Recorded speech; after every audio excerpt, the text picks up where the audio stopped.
João 14, 21.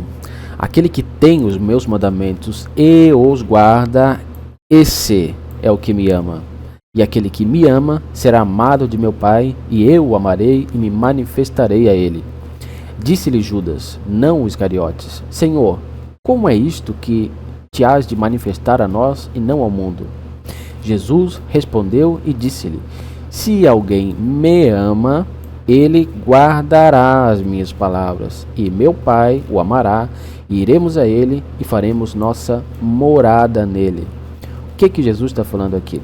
Ele está falando que se você quer ser templo de Deus, se você quer ser templo do Espírito Santo, se você quer ser a morada de Deus, você precisa fazer o quê? Amá-lo, e se você o ama, você vai fazer o quê? Guardar as palavras dele. O que significa guardar as palavras dele? Será que é ter uma Bíblia e guardar na gaveta? Não. Guardar significa obedecer às palavras, às ordens, aos mandamentos de Jesus, às coisas que ele disse. Essa é a condição para que você receba o Espírito Santo, para que você seja a morada do Espírito Santo, seja o templo de Deus. Entendeu? Porque se você crer de verdade, você vai fazer, você vai guardar o que Jesus mandou você fazer. Isso se repete. Hebreus 5:9. E tendo sido aperfeiçoado, aqui está falando de Jesus, ele, Jesus, tornou-se o autor de eterna salvação para todos os que lhe obedecem. Se você guardar, se você ama Jesus de verdade, você vai guardar os mandamentos dele, e aí você vai ser salvo, você vai ser essa pessoa que está aqui.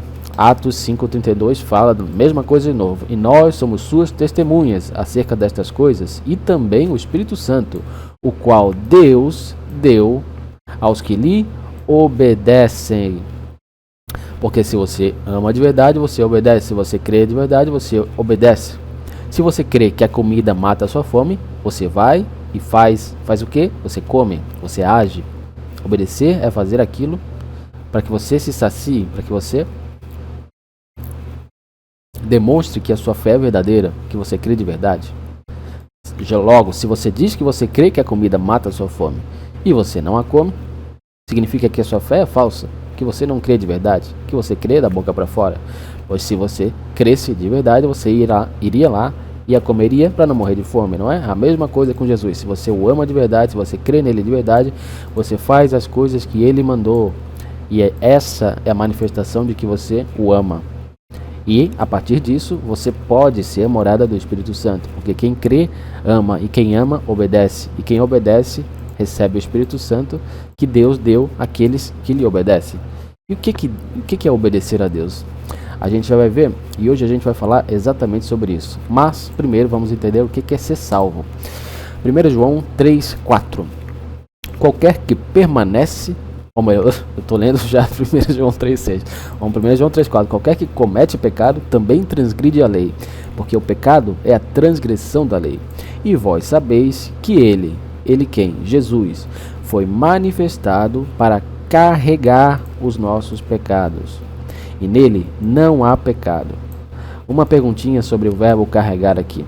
Se eu carrego uma caixa do ponto A ao ponto B, por acaso essa caixa que foi carregada do ponto A ao ponto B continua no ponto A? É óbvio que não, porque ela foi carregada de lá. Ela foi retirada de um ponto para ser levada para o outro. A mesma coisa acontece com os nossos pecados que são carregados por Jesus. Jesus retira, ele carrega para longe de nós, para fora de nós, os nossos pecados. E a partir do momento que eles são carregados, significa que nós ficamos sem pecado. E a partir daí, somos selados para que não possamos mais pecar. Qualquer que permanece nele, em Jesus, não peca. Qualquer que peca, não o viu e nem o conheceu. Filhinhos, não deixeis homem algum vos enganar. Aquele que pratica a justiça é justo, assim como ele é justo.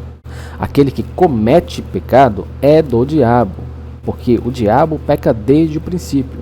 Para este propósito, o Filho de Deus foi manifestado para que ele pudesse destruir as obras do diabo, o poder do diabo sobre você.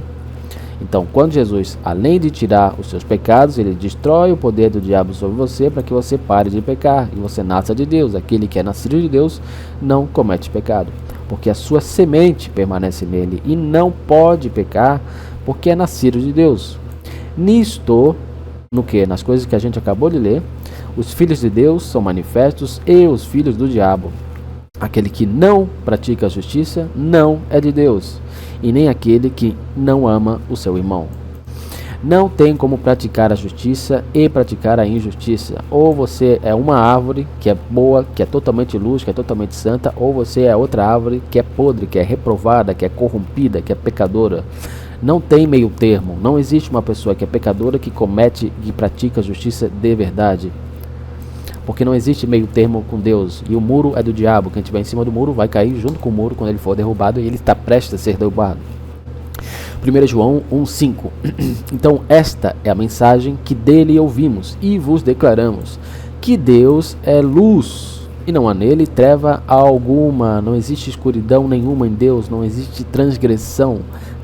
Treva se refere a pecado, a transgressão, a erro, a injustiça. Se nós dissermos que temos comunhão com ele e andarmos em trevas, mentimos e não praticamos a verdade. O que é comunhão? Vamos pesquisar isso aqui para a gente ver. Pesquisar na web por comunhão. Nossa, isso aqui tá horrível. Deixa eu ver. Desenvolver algo em conjunto. Ação é o efeito de comungar, de desenvolver algo em conjunto. Comunidade, união, ó. Qualidade do que expressa união ou ligação. Então o que a palavra está falando aqui? Se você diz que você está unido com Deus, se você diz que você é um com Deus, se você diz que é cristão de verdade, mas você anda em trevas a qual não existe em Deus, você é um mentiroso. Se você diz que é cristão, se você diz que é salvo, mas ainda está pecando, andando em trevas, você é um mentiroso. A Bíblia chamou as igrejas de hoje de mentirosas, os cristãos de hoje de mentirosos. Eles servem a religião, eles não servem a Jesus, porque se o servissem, guardariam os seus mandamentos, lhe obedeceriam, e assim receberiam o Espírito Santo e teriam nascido de Deus, e aquele que nasceu de Deus não comete pecado. Essa é a evidência da salvação. Então já entendemos aqui, né? A gente pode até continuar um pouco, mas se andamos na luz, assim como ele está na luz... Peraí, vamos voltar. Em Deus a luz e não há nele treva alguma. Então, se a gente é para andar como ele está na luz, significa sem treva nenhuma, sem pecado nenhum. E como é que a gente faz isso? Se arrependendo e crendo em Jesus, porque ele falou que aquele que ele liberta está liberto de verdade. João 8,36. Então, se andamos na luz, assim como ele está na luz, ou seja, totalmente em santidade, temos comunhão uns com os outros, e o sangue de Jesus Cristo, seu Filho, nos purifica de todo o pecado, de todo o pecado. Jesus carrega... Onde é que está aqui? Ele foi manifestado para carregar os nossos pecados. Jesus nos purifica de todo o pecado. Todo é 100%. Jesus retira todo o pecado de nós e nos deixa puros. E aí sim podemos ser templos do Espírito Santo, quando estamos puros. Porque Deus é separado das trevas, Deus é separado da sujeira. Em Deus não há pecado algum, não há transgressão alguma. Então quando a gente se arrepende de verdade e crê em Jesus com toda a fé e se entrega a Jesus e nos negamos a nós mesmos, Jesus nos limpa de tudo. E aqui muita gente perverte, e as falsas igrejas, os falsos pastores pervertem esses versículos, o 8 e o 10. Então vamos entender eles aqui. Se dissermos que não temos nenhum pecado, enganamo-nos a nós mesmos e a verdade não está em nós. Peraí, se todo pecado é purificado da gente quando a gente vai para Jesus e se arrepende, significa que em nós não há mais pecado. Mas aqui está falando justamente o contrário. Se dissermos que não temos nenhum pecado, enganamos a nós mesmos, a verdade não está em nós. É porque isso aqui trata-se de uma pessoa que ainda não foi purificada. Então há pecado nela. Ela ainda não foi salva, ela ainda é pecadora, ela ainda é carnal. Então essa aqui é para a pessoa reconhecer que ela é uma pecadora, e por isso que ela precisa de Jesus, e que foi para isso que ele veio, para purificá-la de todo pecado. Se confessarmos os nossos pecados, ele é fiel e justo para perdoar os nossos pecados e nos purificar de toda a injustiça. Injustiça e pecado quer dizer a mesma coisa, é isso que Jesus faz, ele nos purifica de tudo. Se dissermos que não pecamos, fazemos-no mentiroso e a sua palavra não está em nós. Essa aqui é a pessoa que não foi salva ainda, porque aquele que é nascido de Deus não comete pecado. Então ela ainda não nasceu de Deus. Então ela precisa humildemente admitir-se como falha, como pecadora, como carnal, para que então ela venha a Cristo, confesse os seus pecados e ele a perdoe e a purifique de toda a sujeira, para que ele possa habitar nela. Porque Deus é separado da sujeira, então tem que fazer a faxina na casa para poder morar na casa. Aí sim seremos templos do Espírito Santo, do contrário, somos templo do diabo. Aquele que comete pecado é do diabo. Certo? Enquanto a pessoa é injusta, ela não está salva. Não sabeis que 1 Coríntios 6:9, não sabeis que os injustos não herdarão o reino de Deus? Quem são os injustos? São os pecadores. Depois que a gente nasce novo, a gente não é mais injusto, a gente não é mais pecador. Porque a gente vai herdar o reino de Deus porque a gente nasceu de Deus. Certo? Não vos enganeis, nem os fornicadores, nem os idólatras, nem os adúlteros, nem os efeminados, nem os abusadores de si mesmos com o sexo masculino, nem os ladrões, nem os cobiçosos, nem os bêbados, nem os difamadores, nem os extorquidores herdarão o reino de Deus. O que esse texto está falando aqui? Vamos colocar de uma maneira muito fácil de se compreender. Ó. Não vos enganeis, nem os pecadores, nem os pecadores, nem os pecadores, nem os pecadores, nem os pecadores, nem os pecadores, nem os pecadores, nem os pecadores, nem os pecadores, nem os pecadores herdarão o reino de Deus. Ficou mais fácil assim para você entender? E assim foram, alguns de nós, foram, a gente foi no passado essas coisas aqui, assim como pecadores, mas fostes lavados, mas fostes santificados. Ser santificado é ser tornado santo, ser lavado é ser tornado limpo. Mas fostes justificados, ser justificado é ser tornado justo, em nome do Senhor Jesus e pelo Espírito do nosso Deus. Esses aqui são salvos, eles foram transformados disso aqui, que eles eram de injustos a justos, porque eles nasceram de Deus. Aquele que é nascido de Deus não comete pecado. Mateus... isso aqui é bom para ver com o versículo 6 de 1 João 3,6. Mateus 7,21. Nem todo aquele que me diz Senhor, Senhor, ou seja, palavras, Senhor, Senhor, entrará no reino do céu. Mas aquele que faz, ou seja, ações, obediência à vontade de meu Pai que está no céu. Muitos me dirão naquele dia, Senhor, Senhor. Quem que fala Senhor, Senhor para Jesus? Os cristãos, ou pelo menos aqueles que dizem que são cristãos. Não profetizamos nós em teu nome, e em teu nome não expulsamos os demônios, e em teu nome não fizemos muitas maravilhas? Então lhes declararei. Quem que vai declarar? Jesus. Eu nunca vos conheci. Apartai-vos de mim, ou seja, sai de perto de mim, vós trabalhadores da iniquidade. Ou seja, sai de perto de mim, pecadores. Saiam de perto de mim, pecadores, porque não nasceram de novo. Não nasceram do Espírito Santo. Aquele que é nascido de Deus não comete pecado, porque ainda são injustos, e injustos não herdam o reino de Deus. Então, sai de perto de mim, seu pecador, porque não adianta o que você fala. Não adianta você falar que tem, aqui ó, se nós dissermos palavras que temos comunhão com Ele, é porque é pelos frutos que você conhece a árvore. Mas aquele que faz a vontade de meu Pai que está no céu. Então, se a gente for comparar aqui, andar é um ato, é uma ação de fazer. Andar em quê? Em trevas, em pecado. Mentimos. Se a pessoa diz que é de Deus, mas está pecando, ela é uma mentirosa. Por isso que Jesus fala para ela se separar dele, né? Eu nunca vos conheci. Qual é o verbo aqui? Conhecer. O que diz no 1 João 3,6? Qualquer que permanece nele não peca, qualquer que peca não o viu e nem o conheceu. O pecador não conhece Jesus e vice-versa. Jesus não conhece o pecador. Entendeu? Eles não são um, porque em Deus há luz e não há nele treva alguma. Ou seja, você tem que ser 100% santo ou você não é nada. Você vai queimar no fogo do inferno. Mateus 12:33. Ou fazei, aqui é Jesus falando, ou fazei a árvore boa e o seu fruto bom, ou fazei a árvore má e o seu fruto mau. Porque a árvore é conhecida pelo seu fruto, não pelo que ela fala, mas pelo que ela faz, pelo aquilo que sai dela. Se está saindo o pecado da árvore, a árvore é má, a árvore não é aquela que foi santificada, não é aquela que nasceu de novo. Aquele que comete pecado é do diabo, entendeu? Então não tem meio termo com Jesus. A partir do momento que a pessoa é purificada, é regenerada, batizada no Espírito Santo, isso tudo são palavras para dizer a mesma coisa, entendeu? A partir do momento que ela foi santificada, Jesus a impede de cair. Judas 1:24. Ora, aquele que é poderoso para impedir-vos de cair. Em cair no quê? Em pecado.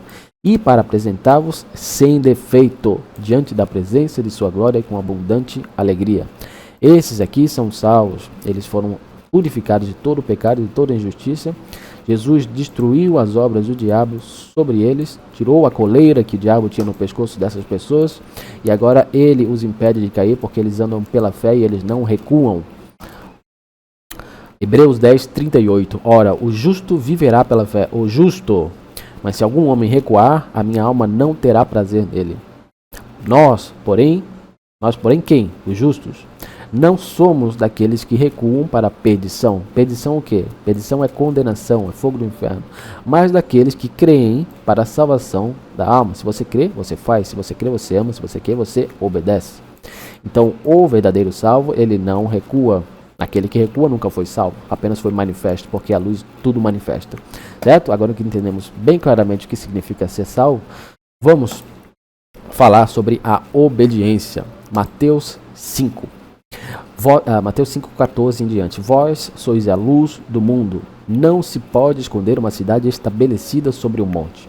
Nem se acende a candeia e se coloca debaixo do alqueire, mas sobre um castiçal, e dá luz a todos os que estão na casa.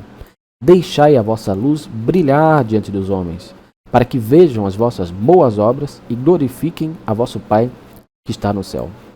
O que Jesus está falando aqui? O que é deixar a luz brilhar? É fazer a vontade de Deus, porque só a vontade de Deus é que brilha de verdade, entendeu? Então, a partir do momento que você é salvo de verdade, você vai fazer as obras de Deus, e sem Deus você não consegue produzir fruto algum. Mas essas obras, isso aqui muita gente perverte, se deixar a vossa luz brilhar diante dos homens, utilizando de forma farisaica, como bota uma câmera na cara e vai fazer, entre aspas, as boas obras, entendeu? Quando o texto diz para deixar a luz brilhar dentre os homens, não é para você se achar, não é para você se colocar em pedestal, é para você amar o próximo como a si mesmo, e deixar que o próximo, ou os outros próximos que estão ali perto, ou aquele mesmo a quem você vai ajudar, veja a sua luz brilhando através das suas obras, para que vejam as vossas obras e glorifiquem a vosso Pai no céu. Então aquele que é cristão de verdade, ele não põe uma câmera, ele não chama os outros para verem o que ele está fazendo, ele não anuncia os seus atos, entendeu? Ele simplesmente vai lá e ajuda. E aquela pessoa que foi ajudada está vendo a luz de Deus brilhar através dessa pessoa que é um vaso de Deus. Entendeu?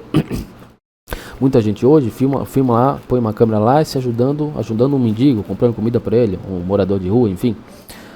Mas um salvo de verdade, ele não faz isso. O que o salvo faz? O salvo chega lá e ajuda a pessoa, mas ele não põe câmera. Ele ajuda, vai embora, fala de Deus, entendeu? E assim segue. Um exemplo próprio, meu, foi um dia que eu ajudei um morador de rua. E eu o convidei para almoçar comigo num buffet, num shopping. E simplesmente todo mundo ao meu redor ficou olhando para aquela cena que para eles era macabra, entendeu? Mas eu não fiz aquilo para me achar para ninguém, eu fiz aquilo simplesmente porque eu queria ajudar aquele homem e falar de Jesus para ele enquanto eu o ajudava. Só que, inevitavelmente, como eu estava num buffet, todo mundo ficou olhando aquela cena. Mas eu não estava nem aí para o que eles estavam achando. Eu queria simplesmente ajudar aquele homem de bom coração, a fim de ajudá-lo e alimentá-lo e falar da palavra de Deus e ser um exemplo para ele. Isso é deixar a luz brilhar diante dos homens. Não botei uma câmera na minha cara, não falei para todo mundo, olha o que eu vou fazer. Olha o que eu estou fazendo pelo reino de Deus. Não. Isso aí é coisa de fariseu, entendeu? Aquele que é salvo, ele não ajuda por causa do holofote. Ele ajuda por causa do amor que ele tem dentro de si.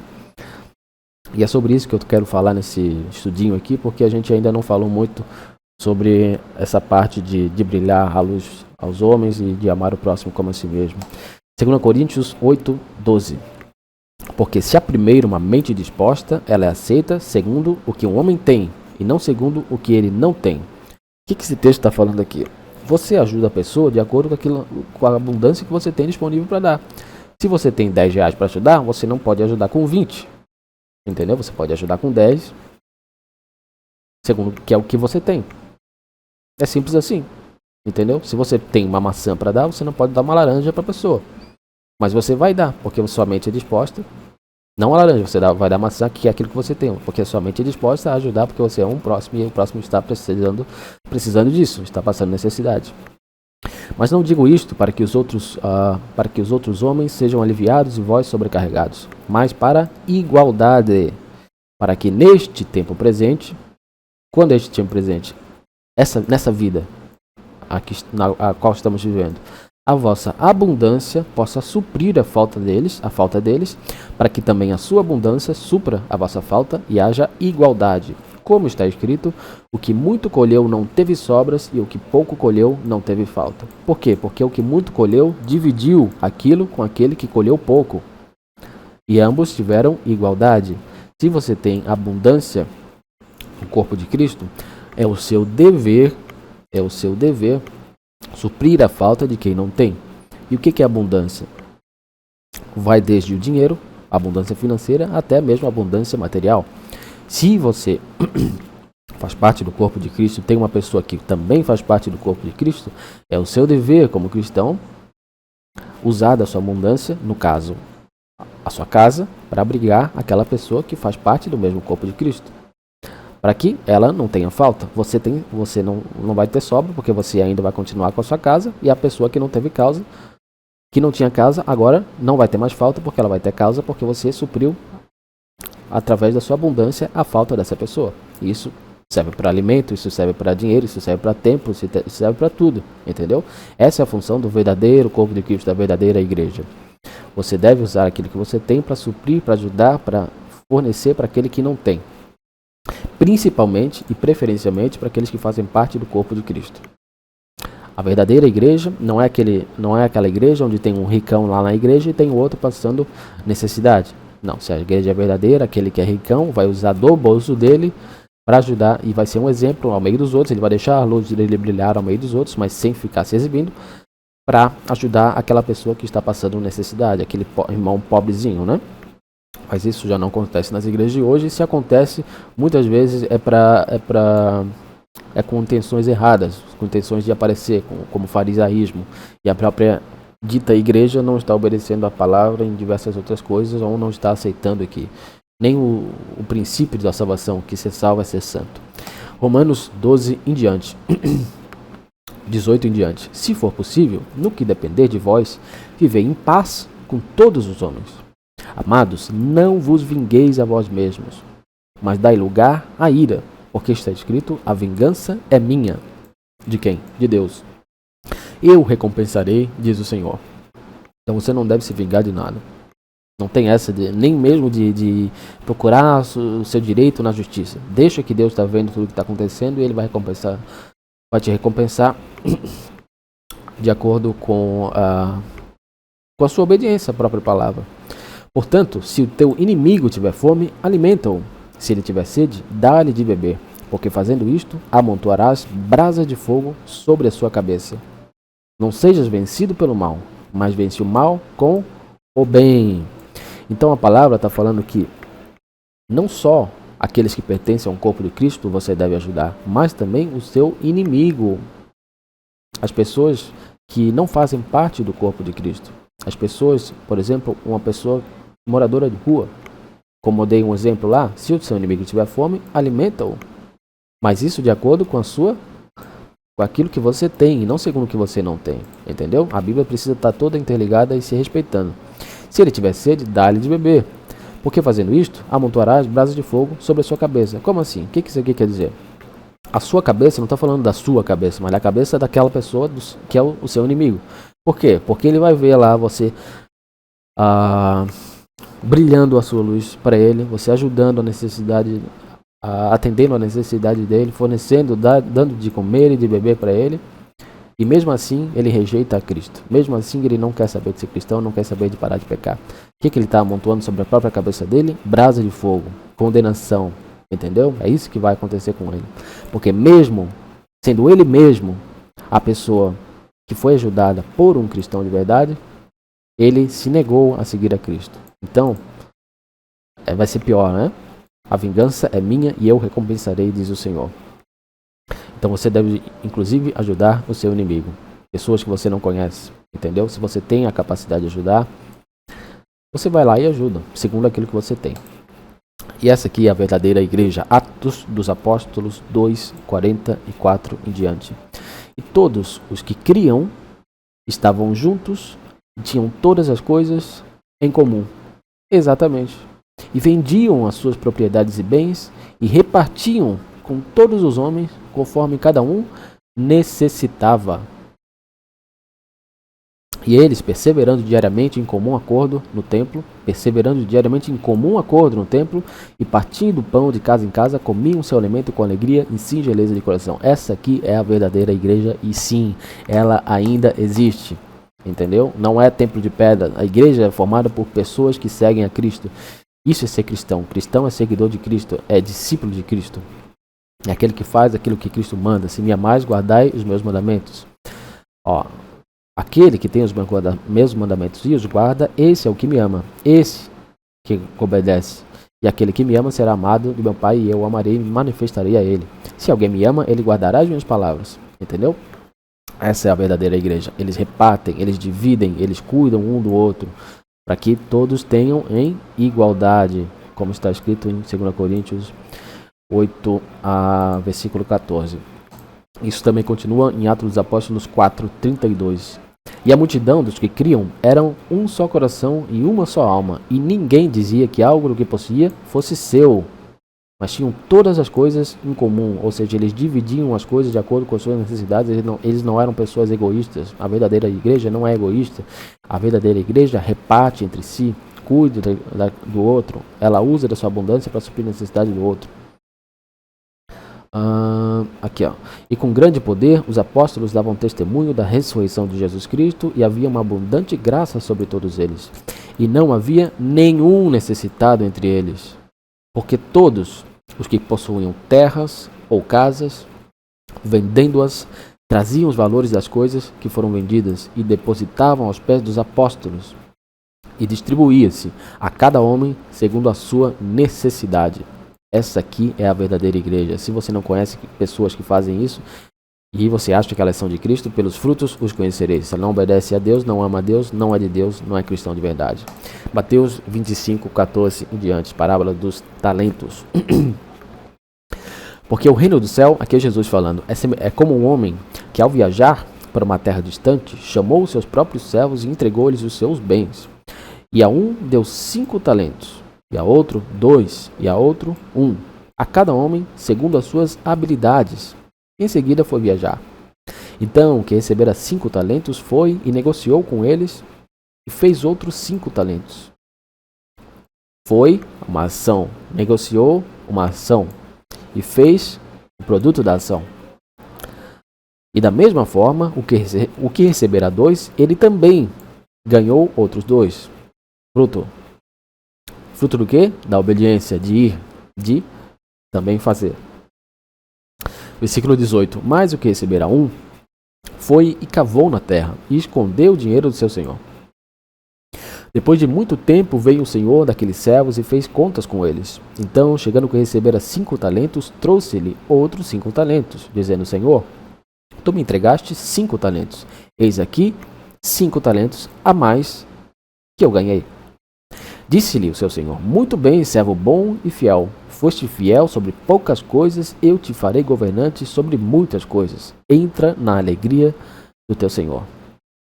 E chegando também o que tinha recebido 2 talentos, disse: Senhor, entregaste-me 2 talentos. Eis que eu ganhei outros 2 talentos além destes. Disse-lhe o seu senhor: Muito bem, servo bom e fiel. Foste fiel sobre poucas coisas, eu te farei governante sobre muitas coisas. Entra na alegria do teu senhor.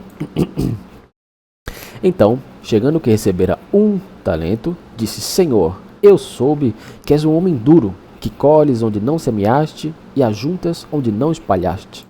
E receoso, fui e escondi na terra o teu talento. Eis que aqui está o que é teu. Respondendo o Senhor, disse-lhe: Servo perverso e preguiçoso, tu sabias que eu colho onde não semeei e ajunto onde eu não espalhei. Tu deverias, portanto, ter dado meu dinheiro aos cambistas, então na minha vinda teria recebido o meu com juros. Tomai, portanto, o talento dele e dai-o ao que tem os 10 talentos. Porque a cada um que tiver será dado, e terá em abundância, mas ao que não tiver será tomado até o que ele tem. E lançai o servo inútil, por quê? Porque não fez, porque não obedeceu, nas trevas exteriores. Ali haverá pranto e ranger de dentes. Vamos entender aqui esse versículo, essa parábola de forma muito simples. Onde é que ela começa? No versículo 14. O reino do céu é semelhante, é como um homem que, ao viajar para uma terra distante, chamou seus próprios servos e entregou-lhes os seus bens. E a um deu 5 talentos, e a outros 2, e a outro 1. Tá, basicamente aqui está falando o quê? Está falando o quê? Que Jesus te dá abundâncias, te dá coisas, te dá tarefas para fazer de acordo com a sua habilidade. Se você faz de verdade, você vai produzir fruto. Se você obedece, você vai produzir fruto. Mas se você não obedece, se você foge de fazer a vontade do Senhor, o que acontece no final de tudo? Você vai queimar no fogo do inferno. Essa é uma forma muito básica de resumir isso aqui. Mas aqueles que obedecem, o que acontece com eles? Com eles vão ser governantes sobre muitas coisas. O futuro do cristão verdadeiro é reinar com Cristo. Ele vai ser governante sobre muitas coisas. Ele vai entrar na alegria do seu Senhor, porque ele faz aquilo que Jesus mandou. Ele não simplesmente ouve que recebeu 5 talentos. Ele usa esses 5 talentos, ele usa toda a abundância que ele tem para ajudar o próximo, para amar o próximo, para honrar ao Senhor, para brilhar a luz dele diante dos homens e fazer a vontade do Senhor Jesus. Mas aquele que não faz, o destino dele é esse, servo perverso e preguiçoso. Tu sabias que eu colho onde não semeei e ajunto onde eu não espalhei. Tu deverias, portanto... Não, é aqui na verdade. Aqui, ó. E lançai o servo inútil nas trevas exteriores, ali haverá pranto e ranger de dentes. Por quê? Porque ele não obedeceu ao Senhor Jesus. Ele não quis fazer nada com aquilo que o Senhor Jesus lhe deu. Simplesmente assim. A salvação é para quem obedece. Se não obedece, para onde que o servo que não obedece vai? Aqui, ó. Ele vai para as trevas exteriores. Ele vai queimar no fogo do inferno. A gente pode prosseguir aqui. Quando o Filho do Homem vier em sua glória e todos os santos anjos com ele, então ele se assentará no trono da sua glória. E diante dele serão reunidas todas as nações. E ele separará umas das outras, como o pastor separa suas ovelhas dos bodes. E ele colocará as ovelhas à sua mão direita, mas os bodes à esquerda. Então o rei dirá aos que estiverem à sua mão direita. Quem está à mão direita? As ovelhas. Então vai falar para os salvos aqui, né? Vinde benditos de meu Pai, herdai o reino que vos está preparado desde a fundação do mundo. Porque eu tive fome e deste-me de comer. Isso aqui é uma ação. Eles amaram o próximo. Tá vendo aqui? Deste-me de comer. Eu tive sede e deste-me de beber. Isso aqui é uma ação, isso aqui é um fruto, isso aqui é brilhar a luz diante dos homens. Eu era um estrangeiro e me acolhestes.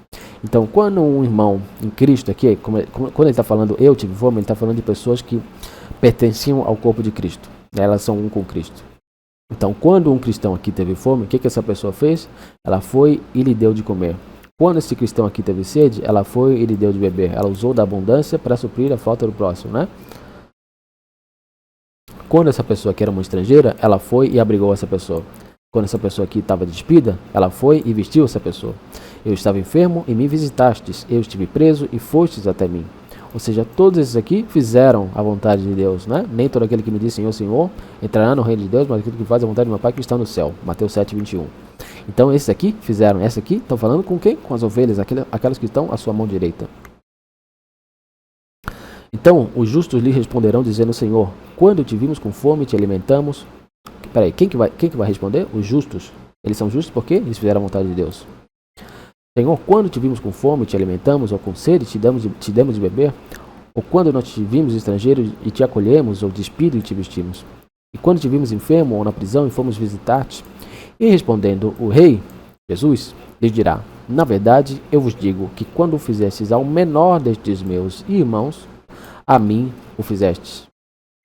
Então dirá também, então esses aqui são as ovelhas, esses aqui são os justos, esses são os obedientes, esses aqui receberam o Espírito Santo e usaram seus talentos, as suas abundâncias, tudo aquilo que Deus lhe deu para fazer a vontade de Deus, para brilhar a luz dele diante dos homens. Então dirá também aos que estiverem à sua esquerda, apartai-vos de mim, malditos, para dentro do fogo eterno, preparado para o diabo e seus anjos. Malditos. Quem não faz a vontade de Deus é o quê? Maldito. Importa se ela usa o nome de Deus ou não? Não importa. Não importa se ela fala que é cristã, não importa o que ela fala, não importa o que ela faz. Nem todo que me diz Senhor, Senhor, me diz, entrará no reino do céu, mas aquele que faz a vontade do meu Pai que está no céu. Falar é fácil, as suas ações falam mais alto do que as suas palavras, entendeu?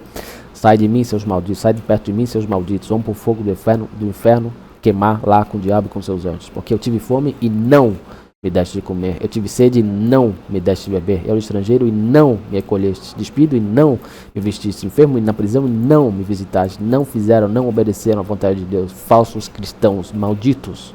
Jesus o chamou de malditos. Então eles também lhe responderão, dizendo: Senhor, quando te vimos com fome ou com sede, um estrangeiro, ou despido, ou enfermo, ou na prisão, e não te servimos? Então ele lhes responderá, dizendo: Na verdade eu vos digo que quando não fizestes ao menor destes, não o fizestes a mim. E estes irão para o castigo eterno, mas os justos para a vida eterna. Então, se não existe justos depois de Cristo, vocês estão sendo enganados por falsos pastores. Nós somos justificados e tornados justos a partir do momento que somos salvos e paramos de pecar e começamos a ser e viver em sacrifício vivo para o Senhor, em total obediência à palavra de Deus. Como está escrito aqui em Romanos 12:1.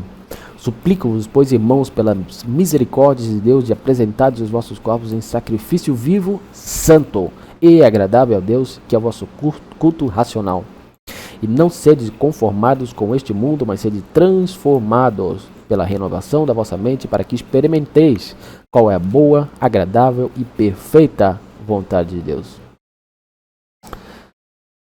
Então, quem obedece vai reinar com Cristo, e quem não obedece, Jesus fala: apartai-vos de mim, malditos, para dentro do fogo eterno. Mesma coisa que Jesus fala aqui: apartai-vos de mim, trabalhadores de iniquidade, porque eles são pecadores, porque não são apenas desobedientes, eles não fazem a vontade do Senhor Jesus. E qual é a vontade do Senhor Jesus? Mateus 5,48. Sede vós perfeitos, como é perfeito o vosso Pai que está no céu. Se alguém aí fala para você que não é possível ser perfeito, essa pessoa está disseminando heresia e ela está indo diretamente contra a palavra do próprio Senhor Jesus, aquele que tem a chave da morte e do inferno. Jesus te mandou ser perfeito. Se ele mandou, é porque é possível, mas não é possível através de você, sim através da fé, do poder de Jesus Cristo. Para Deus todas as coisas são possíveis. Você só consegue ser perfeito se você tiver fé de verdade. E o próprio Jesus, ou melhor, o próprio apóstolo Paulo, falou em Efésios 4:11, que, aqui ó, e ele mesmo, ele quem? Jesus, deu alguns para apóstolos, e alguns para profetas, e alguns para evangelistas, e alguns para pastores e professores, para o aperfeiçoamento dos santos, para a obra do ministério, para a edificação do corpo de Cristo, até que todos chegamos à unidade da fé e ao conhecimento do Filho de Deus, a homem perfeito, à medida da estatura da plenitude de Cristo. Completamente perfeito, mas não de acordo com a carne, sim de acordo com o Espírito. É uma pessoa que se entrega totalmente para Jesus, vive em santidade, obediência e dedicação completa, total e absoluta ao Senhor Jesus Cristo. Esses aqui são os perfeitos, esses aqui são os salvos. Sede perfeitos como vosso Pai que está no céu é perfeito. E a Bíblia não fala sobre perfeição só uma vez, entendeu? Então ser perfeito é ser santo, é ser separado de toda sujeira. Se o sujo quer ser limpo, e limpo é ser perfeito, se o sujo quer ser limpo, ele vai sair da sujeira e ele vai sair do meio dos sujos, porque tanto a sujeira quanto os sujos, na qual a sujeira habita, sujam os demais que estão ao seu redor. Então, se você quer ser salvo, você precisa se separar também, e essa faz parte também da obediência, dos vasos de desonra. A gente for ver aqui, fiquei nessa coisa aqui.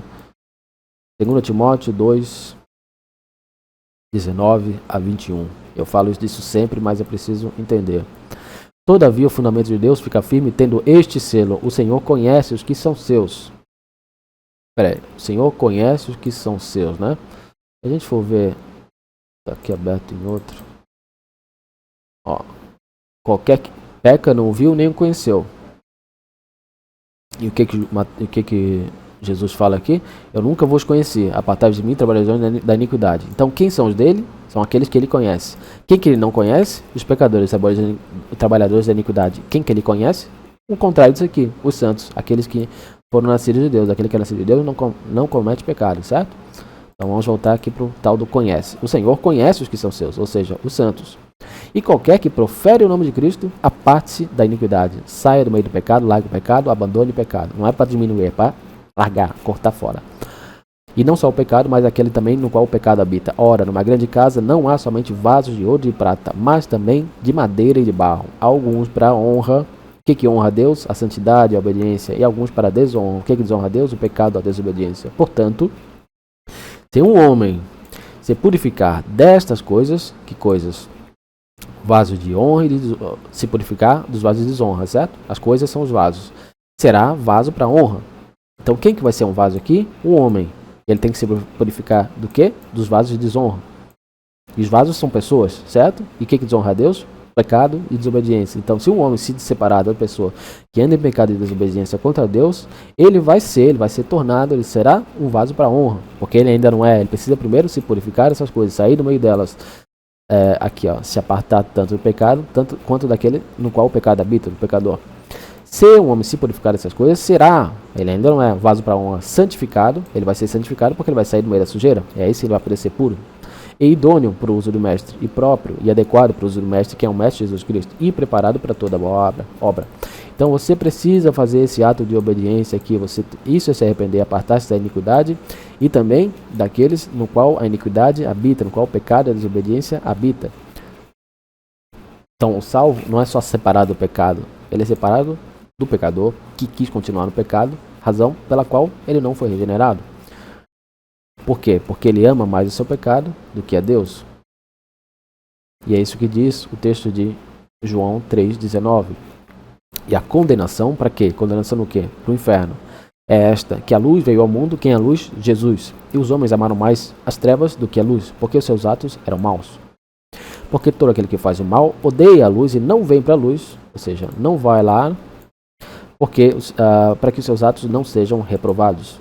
Ele não vai para Jesus, que é a luz, porque ele não quer parar de pecar, porque ele ama o mal. Amaram mais as trevas do que a luz. Ele gosta mais de pecar do que esse negócio de ser santo, do que esse negócio de servir a Jesus, de obedecer a Jesus. Então ele só não é salvo porque ele não vai para Jesus, porque ele ama mais o seu pecado. E no fim ele vai acabar fazendo o quê? O que vai acontecer com ele? Vai ser condenado. Ele vai queimar no fogo do inferno. Ele é um maldito, que o próprio Jesus falou. Entendeu? Então é basicamente isso. Ser salvo é ser santo é ser o contrário de pecador. Os injustos não herdam o reino de Deus, os injustos vão queimar no fogo do inferno. Os salvos eram injustos, mas eles não são mais porque eles foram santificados, eles foram regenerados, transformados. Essa é a obra da salvação. Eles pararam de cometer pecado e Jesus os impede de cair. A partir do momento que eles vão a Ele com toda a fé, eles não recuam mais porque eles são obedientes. E além disso, eles usam da sua própria abundância, eles usam tudo aquilo que Deus lhes deu para honrar o nome de Deus, para brilhar a luz deles entre os homens, diante dos homens, mas não de forma farisaica, não querendo se mostrar, mas simplesmente por amor ao próximo genuíno. E eles são verdadeiramente santos. Efésios 4:24 fala de forma bastante simples de quem são os salvos aqui. Que concernente ao procedimento anterior, ou seja, a sua vida anterior, o que você fazia antes, vos despojeis do velho homem, que é corrupto segundo as cobiças do engano. O velho homem é pecador. E vos renoveis no espírito da vossa mente, vos revistais do novo homem, que segundo Deus é criado em justiça e verdadeira santidade. Esse é o salvo. O resto vai queimar no inferno. Então o que eu digo para você?